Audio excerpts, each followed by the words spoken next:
దినోత్సవాన్ని ఈరోజు ఒక్కరోజు మొదలే రాపుల్ వీరమోహన్ గారి అధ్యక్షతన తుర్కాయంజల్ ఈ గ్రామంలో జరిగింది. సో ముఖ్యంగా చేనేత రంగం అనేది దినదినం సంక్షోభాలను ఎదుర్కొంటున్నటువంటి రంగం. ఈ రంగంలో ఉన్నటువంటి అనేకమైన సమస్యల గురించి ఇక్కడ చర్చించడం జరిగింది. ముఖ్యంగా మేము ప్రభుత్వాలను కోరేది ఏంటంటే చేనేత రంగాన్ని మీరు రక్షించండి.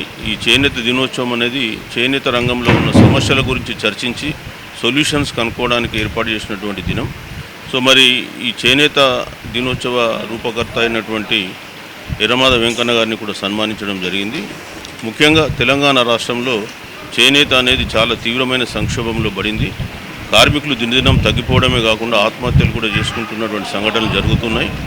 ప్రభుత్వాన్ని కోరేది ఏంటంటే 2014 నుంచి ఇప్పటి వరకు కూడా ఏ ప్రభుత్వం కూడా చేనేత రంగానికి సరిపడే బడ్జెట్ వాళ్ళు కేటాయించడం లేదు. అదేవిధంగా చేనేత రంగం నుంచి నాయకులు ఎదగకుండా కోఆపరేటివ్ ఎన్నికలు కూడా జరపకుండా వాళ్ళు పోస్ట్పోన్ చేస్తూ ఉన్నారు. తక్షణమే మీరు ఇక్కడ కోఆపరేటివ్ రంగంలో ఎన్నికలు జరపండి.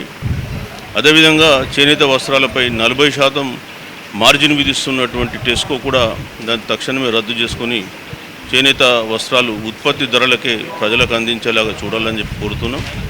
ప్రభుత్వాలు కూడా కనీసం సంవత్సరానికి 1000 కోట్లైన చేనేత రంగ అభివృద్ధికి సంక్షేమానికి ఖర్చు చేయాలని చెప్పి కోరుతున్నాం.